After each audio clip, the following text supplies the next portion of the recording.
Oras sa Bombo 18 minutos, makinig sa alas 6 sa aga.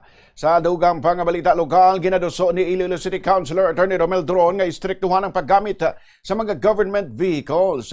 Iniangon sa iso kasunod sa paggamit sini ni Kagawad Sin Marima Bilog sang nagligad nga Domingo agud magbakal sa mga kinahanglanon para sa iya nga barangay project kung sa din nakita ng salakyan sa gwa sa isa ka mall. Suno kay Duron, kinahanglan nga ang bisan sino nga magagamit sa government-owned vehicles sa mag-comply sa tanan nga requirements.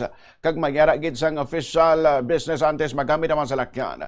Sunod sa konsehal, gobyerno nagapanag-iya sa mga salakyan, gani hindi ini dapat paggamiton para sa personal nga kaladtuan kung sa hindi otorisado nga transaksyon. Pahayag pa ni Duron, hindi man dapat nga bisan sino lamang nga mag-operate sa government vehicle kag kinahanglan nga ang driver mayara sang balido nga driver's license kag otorisado sa paggamit sa mga salakyan. Dugang pa sini importanteng pagsunod sa proper protocol agud maprotehiran ang interes ang publiko kag malikawan ang posibleng nga pag-abuso sa paggamit sa mga government resources. Of course, there is always a trip ticket required when using government-owned vehicle to conduct official business.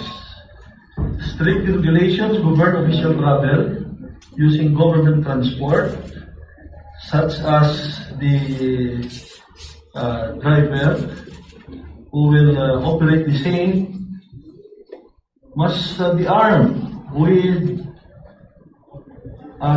professional driver's license. Si Iloilo City Councilor Romel Duron.